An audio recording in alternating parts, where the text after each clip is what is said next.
Hello, welcome to KSR IAS Academy. So I'm very happy అండి. ఇవాళ చాలా మంది మనం గ్రూప్స్ ఏదైతే ఓపెన్ మెంటర్షిప్ ప్రోగ్రామ్ ఏదైతే స్టార్ట్ చేసామో చాలా మంది దాంట్లో పార్టిసిపేట్ చేశారు. అండ్ చాలా మంది వాళ్ళు చాలా సక్సెస్ఫుల్ ఆన్సర్స్ కూడా చాలా ఎక్స్ట్రాడినరీగా ప్రజెంట్ చేశారు.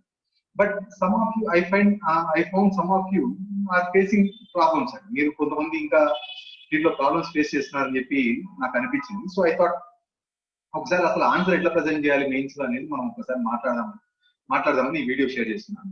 బిఫోర్ ఎనీథింగ్ ఎల్స్ ఫస్ట్ మనం దీనిపైన ఫోకస్ చేద్దాం. ఇక్కడ మనం ఒక ఇంపార్టెంట్ విషయం ఒకటి గుర్తుపెట్టుకోవాలి. మెయిన్స్ లో మనం కానీ చూసినట్లయితే so what is the difficulty in mains అని కానీ ఒక ఫస్ట్ పాయింట్ మనం కానీ తీసుకుంటే ఫస్ట్ ఆఫ్ ఆల్ మనకు లాట్ ఆఫ్ కంటెంట్ తెలుసుండొచ్చు. టైం లిమిటెడ్ అండ్ ఇంకొకటి స్పేస్, ఈ రెండు లిమిటెడ్. అండ్ దీంట్లో మనకి ఇంకొక కన్స్ట్రెయింట్ కూడా ఉందండి. ఎందుకంటే మనము ఆన్సర్ మనం చాలా బెస్ట్ గా రాయాలని చెప్పి ఒకే క్వశ్చన్ పైన ఎక్కువ స్పేస్ పెట్టినా, ఎక్కువ టైం స్పెండ్ చేసినా మనం ఆటోమేటిక్ గా మనం పేపర్ లో కోల్పోవడం అయితే అది క్వైట్ కామన్. దాని గురించి స్పెసిఫిక్ గా నేను మళ్ళీ సపరేట్ గా చెప్పాల్సిన అవసరం ఉంటుంది.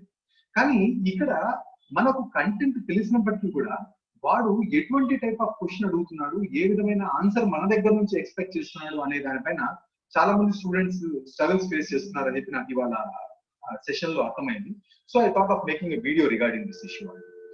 ఒక ఇంపార్టెంట్ విషయం నేను ఇక్కడ మీకు చెప్పాలనుకుంటున్నాను ఏమంటే, మనము యాక్చువల్ గా మనకు కంటెంట్ పైన చాలా అవగాహన ఉండొచ్చు, మనకు కంటెంట్ చాలా క్లియర్ గా తెలుసుండొచ్చు కూడా.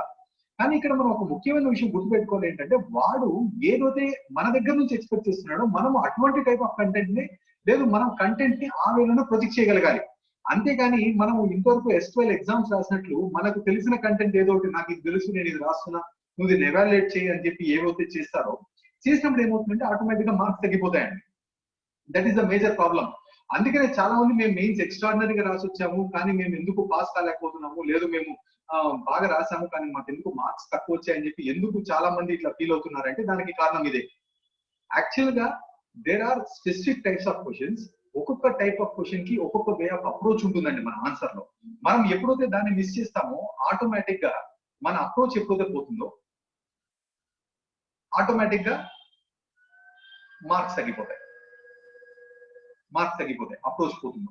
సో మనము ప్రాపర్ గా వాడు ఏమి అడుగుతున్నాడు క్వశ్చన్ లో మనం ఏమి ప్రజెంట్ చేయాలి ఇది తెలియాలి. సో ఇది తెలిసే ముందు వాడు ఏం అడుగుతున్నాడో తెలిసే ముందు అసలు ఎన్ని టైప్స్ ఆఫ్ క్వశ్చన్స్ ఉన్నాయి, ఆ క్వశ్చన్స్ మనం ఏ విధంగా అడ్రస్ చేయాలి అనేది దాని గురించి ముందు మనం దాని గురించి చూద్దాం. Types of questions in mains examination లో మనకు అప్రాక్సిమేట్ గా 8 టైప్స్ ఆఫ్ క్వశ్చన్స్ అడుగుతారు. ఏవెవరంటే describe, discuss, explain, examine or critically examine, analyse or critically analyse, comment or critically comment, evaluate, elucidate. ఇవి మనకున్న 8 టైప్స్ ఆఫ్ క్వశ్చన్స్ అండి. ఈ 8 టైప్స్ ఆఫ్ క్వశ్చన్స్ కి ఆన్సర్ రాయడానికి మనకు 8 పద్ధతులు ఉన్నాయి. మీరు డిస్క్రైబ్ అని అడిగినప్పుడు మీరు డిస్కస్ చేసి వచ్చినా, లేదు మీరు డిస్కస్ అని అడిగినప్పుడు మీరు ఎక్స్ప్లెయిన్ చేసి వచ్చినా, లేదు మీరు ఎగ్జామిన్ అన్నప్పుడు మీరు ఎవాల్యుయేట్ ఎలూసిడేట్ వచ్చేసి వచ్చినా, ఒక టైప్ ఆఫ్ క్వశ్చన్ కి ఇంకొక టైప్ ఆఫ్ ఆన్సర్ రాయడం ఎట్లా అంటే, వాడు ఫర్ ఎగ్జాంపుల్ మీకు బ్లంట్ లాంగ్వేజ్ చెప్పాలంటే వాడు మనల్ని ఇడ్లీ అడిగాడు అనుకో మనం దోశ పెట్టాం. ఏదైనా పిండితోనే కదా సార్ చేసింది, ఏదైనా కంటెంట్ ఒకటే కదా సార్ అని చెప్పి అనుకుంటే అవ్వదండి. వాడు ఏదైతే అడుగుతాడో, వాడు రాముడిని అడిగితే మనం రాముడినే, మన దగ్గర ఉన్న కంటెంట్ అనేది బంకమట్టి లాంటిదండి కరెక్ట్ చెప్పాలంటే. వాడు రాముడిని అడిగితే మనం రాముడినే చేసి చూపించాలి, మనం కృష్ణుని అడిగితే కృష్ణుడినే చేసి చూపించాలి. అంతేగాని మనము ఇద్దరు విష్ణు అవతారమే కదా సో ఏదైనా ఒకటే కదా అని చెప్పి చెప్పడానికి వీల్లేదు. So that is the point which I train to emphasize here. ఇప్పుడు ఒక్కొక్క టైప్ ఆఫ్ క్వశ్చన్ ఏంటి, దానికి ఏ విధమైన ఆన్సర్ రాయాలి అనేది ఒక బ్లంట్ ఎగ్జాంపుల్ తీసి చెప్తాను. యాక్చువల్లీ నా టైప్ ఆఫ్ టీచింగ్ ఏదైతే ఉంటుందో మోస్ట్లీ అన్కన్వెన్షనల్ ఉంటుంది, but it has prove results still now. So I thought నా వర్క్ అవుతుంది, వర్క్ అవనివ్వండి, వర్క్ కానప్పుడు కంటెంట్ టీచింగ్ స్టైల్ మారుతాం. యాజ్ ఆఫ్ నౌ స్టూడెంట్ కి అర్థమయ్యే విధంగా ఒక కామన్ ఎగ్జాంపుల్ ఒకటి తీసుకుంటాను. ఆ కామన్ ఎగ్జాంపుల్ పైన నేను ఎక్స్ప్లెయిన్ చేయడం స్టార్ట్ చేస్తానండి. So let me take this common example. రాముడు మంచి బాలుడు. సో ఇది నా కంటెంట్ అండి. సో ఇది నా క్వశ్చన్. అందరికి అర్థమయ్యే విధంగా చెప్పాలని చెప్పి I'm not going to the technicalities of any subject. అందరికి అర్థమయ్యే విధంగా సింపుల్ గా చెప్తామని ఇది ట్రై చేస్తున్నాను. సో దయచేసి ఒకసారి చూడండి, మీకు అర్థమవుతుందని అనుకుంటాను. ఓకే, రాముడు మంచి బాలుడు, ఇది నా క్వశ్చన్. సో ఈ క్వశ్చన్ కి అసలు ఈ టైప్స్ ఆఫ్ క్వశ్చన్స్ ఒక్కొక్కటి ఇస్తే మనం ఏ విధంగా ఆన్సర్ అప్రోచ్ చేయాలనే దాని గురించి మాట్లాడతాం. ఫస్ట్ ఆఫ్ ఆల్ నేను దీని గురించి మాట్లాడతాను. ఫస్ట్ డిస్క్రైబ్ రాముడు మంచివాడు, లేదా ఎక్స్ప్లెయిన్ రాముడు మంచివాడు. మోర్ ఆర్ లెస్ దానికి రెండు ఒకటే వస్తుందండి. అంటే ఇక్కడ ఏంటంటే మనము రాముడి యొక్క మంచితనాన్ని డిస్క్రైబ్ చేయాలి, లేదు రాముడి యొక్క మంచితనాన్ని మనం ఎక్స్ప్లెయిన్ చేయాలి. అంటే రాముడు ఏ విధంగా మంచోడు, ఎంత మంచోడు, జస్ట్ ఎక్స్ప్లెయిన్ ఇట్ అంతే. మీరు దాంట్లో పెద్దగా కాంప్లికేషన్స్ లేకపోవాల్సిన అవసరం లేదు.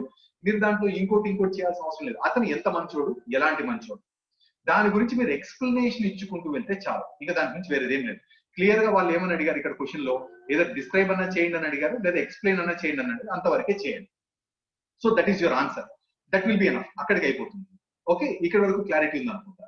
నెక్స్ట్, ఇప్పుడు నెక్స్ట్ క్వశ్చన్ ఏంటంటే ఎక్స్ప్లెయిన్ అయిపోయింది, డిస్కస్ అయిపోయింది. ఇప్పుడు మనం ఎక్స్ప్లెయిన్ అయిపోయింది, డిస్క్రైబ్ అయిపోయింది. ఇప్పుడు మనం డిస్కస్ గురించి చూద్దాం. డిస్కస్ రాముడు మంచి బాలుడు. అంటే రాముడు మంచి బాలుడు అనే దానిపైన మనం డిస్కషన్ చేయాలా. డిస్కషన్ అంటే ఏంటి? You can speak about positives, you can speak about negatives. ఇక్కడ చూడండి, ఇందాక క్వశ్చన్ కి ఈ క్వశ్చన్ కి తేడా ఏమంటే, ఇందాక డిస్క్రైబ్ రాముడు మంచి బాలుడు లేదా ఎక్స్ప్లెయిన్ రాముడు మంచి బాలుడు అంటే అతని మంచితనాన్ని మాత్రమే మీరు ఎక్స్ప్లెయిన్ చేయాలి తప్ప మీరు వేరే టాపిక్ గురించి మాట్లాడాల్సిన ఆవశ్యకత దాంట్లో లేనే లేదు.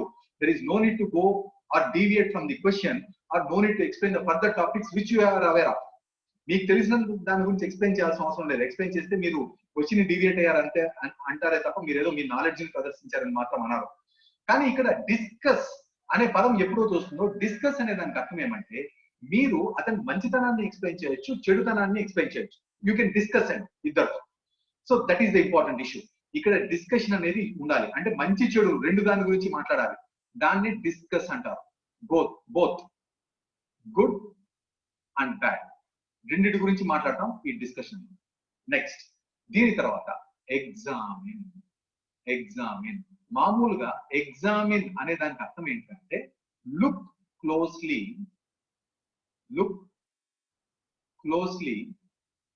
అనలిటికలీ. లుక్ క్లోజ్లీ అనలిటికల్ అంటే మీరు ఇంతకుముందు ప్రీ బయాస్డ్ నేచర్ ఏమీ లేకుండా ఈ రాముడి యొక్క మంచితనాన్ని ఒక అనలిటికల్ యాటిట్యూడ్ ఏదైతే ఉంటుందో ఆ యాటిట్యూడ్ తో మీరు రాముడి యొక్క మంచితనాన్ని మీరు ఎగ్జామిన్ చేయాలి. So that is the point here.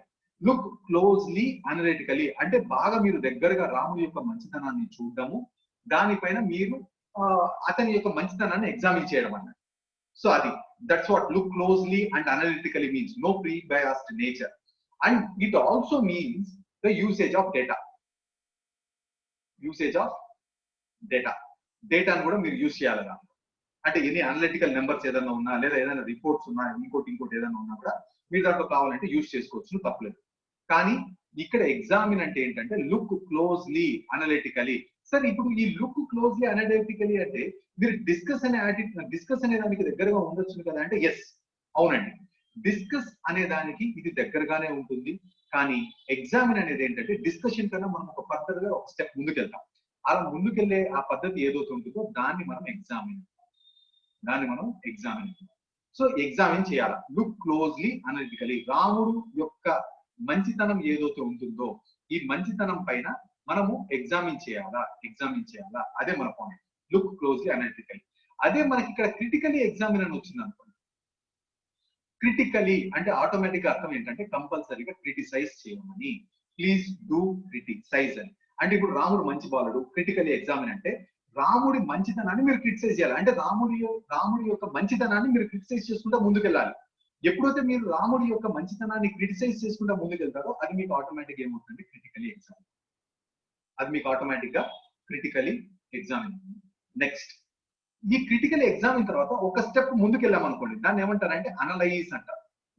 Analyse అంటే ఏంటి? మీరు ఎగ్జామిన్ చేసిన తర్వాత మీ అనాలిసిస్ ని పాస్ చేయాలా. That is the important point here.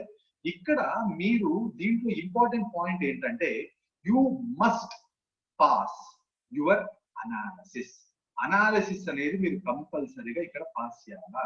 Passing your analysis after examination.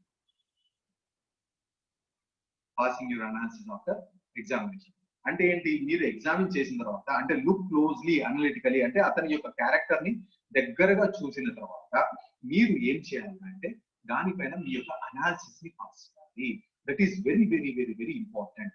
మీరు ఫర్ ఎగ్జాంపుల్ అనలైజ్ అడిగాడు అనుకోండి, మీరు ఎగ్జామిన్ చేశారు బాగానే ఉంది, కానీ మీ అనాలిసిస్ చేయడం మర్చిపోయారు అనుకోండి, ఆటోమేటిక్ గా మీ క్వశ్చన్ ఏమవుతుందంటే మీరు అనలైజ్ అన్న క్వశ్చన్ కి మీరు ఎగ్జామిన్ అన్న ఆన్సర్ రాసి వచ్చారు.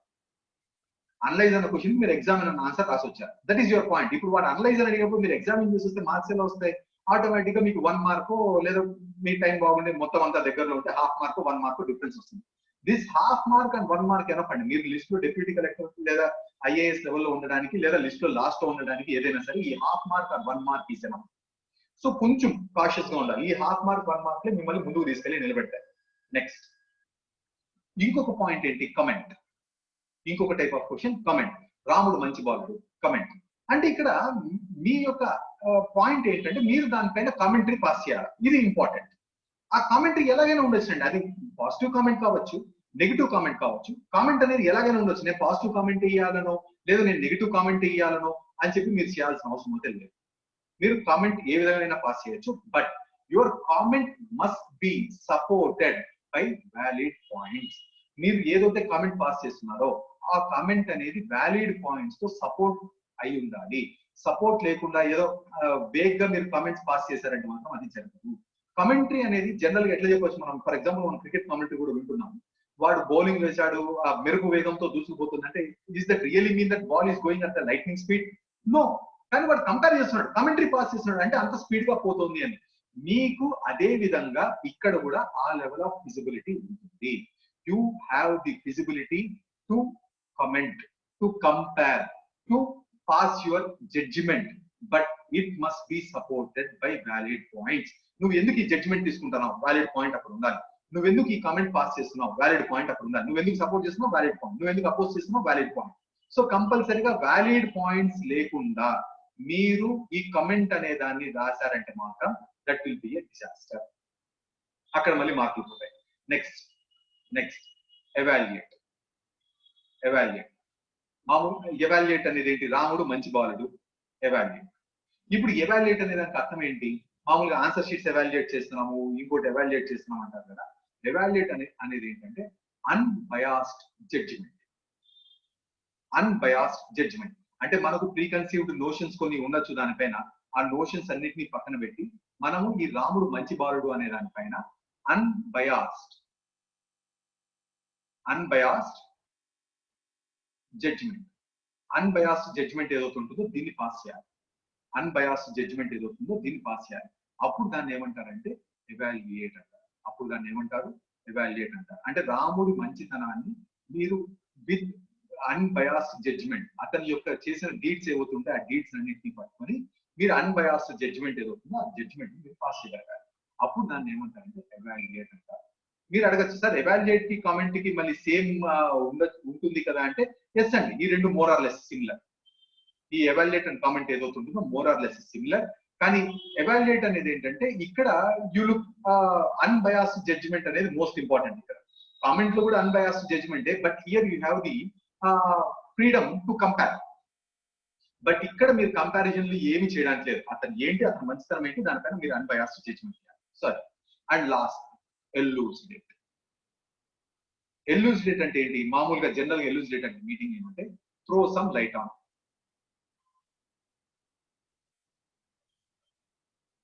Throw some light on. ఈ త్రో సమ్ లైట్ ఆన్ అంటే ఎల్యూసిడేట్ అంటే మీరు దాన్ని ప్రూవ్ చేయాలి. రాముడు మంచి బాలుడు ఎల్యూసిడేట్ అంటే అనుకోండి, మీరు కంపల్సరీగా రాముడు మంచి బాలుడు అన్న విషయాన్ని ప్రూవే చేయాలా. ఇంకా మీకు వేరే ఆప్షనే లేదు, ప్రూవే చేయవాలని. ఇట్లా మీరు అతను ఏ విధంగా మంచి బాలుడు, ఎంత మంచి బాలుడు అనేది వ్యాలిడ్ ఎగ్జాంపుల్స్ తీసుకోండి, లేదా వ్యాలిడ్ డేటా ఎవరో ఒకరు రీసెర్చ్ చేస్తుంటారు, సర్వే చేస్తుంటారు, అటువంటి డేటా ఏదైతే ఉంటుందో వ్యాలిడ్ ఒక డేటా తీసుకోండి, ఆ డేటా పైన మీరు మాట్లాడండి. I think you got the point. మీరు ఇక్కడ రాముడు మంచి బాలుడు అంటే మీరు పొరపాటును కూడా ఇక్కడ డిస్కస్ చేసినప్పటికీ కూడా, లేదు మీరు పొరపాటున మీరు ఆ డేటాను రాయకుండా మీరు ఎక్స్ప్లెయిన్ చేసినప్పటికీ కూడా, లేదు మీరు ఎగ్జామిన్ అండ్ అనలైజ్ ఇట్లాంటివి ఏది చేసినా సరే ఆటోమేటికలీ యూ యూజ్ మార్క్స్. ఈ క్వశ్చన్స్ అన్ని మోర్ ఆర్ లెస్ మీకు చూస్తే ఒకే మాదిరిగా అనిపించచ్చు, కానీ there is a very slight deviation between these questions and there is a slight మీరు మీ ఆన్సర్ అప్రోచ్ చేసే విధంలో కూడా చిన్న మార్పులు చేయాలి. ఆ మార్కులు ఏవైతే ఉంటాయో that makes you to stand in the list and out of the list, లేదా లిస్ట్ లో టాప్ లోన పెడితే లిస్ట్ లో బాటమ్ లోన దూసేస్తాయి. ఇట్లాంటివి ఏదైతే ఉంటాయో ఇవన్నీ చిన్న చిన్న మిస్టేక్స్ అండి. మనము కంటెంట్ తెలియక తప్పు చేస్తే దట్ ఈస్ ఓకే, కానీ కంటెంట్ తెలిసి మన ప్రజెంటేషన్ రాలేదంటే మాత్రం that really the area which we have to seriously look in to. అటువంటి ఏరియాస్ లో మనం ఇక్కడ వర్క్ చేస్తున్నాం. ఓకే, ఐ థింక్ ఈ యొక్క వీడియో ఏదైతే ఉంటుందో మీకు క్లారిటీ ఇచ్చిందని నేను ఎక్స్పెక్ట్ చేస్తున్నాను. మీకు ఏదైనా డౌట్స్ ఉంటే please ask me in the comment session. I definitely try to solve your problem. Okay, thank you అండి. All the best for your preparation. Have a very great day.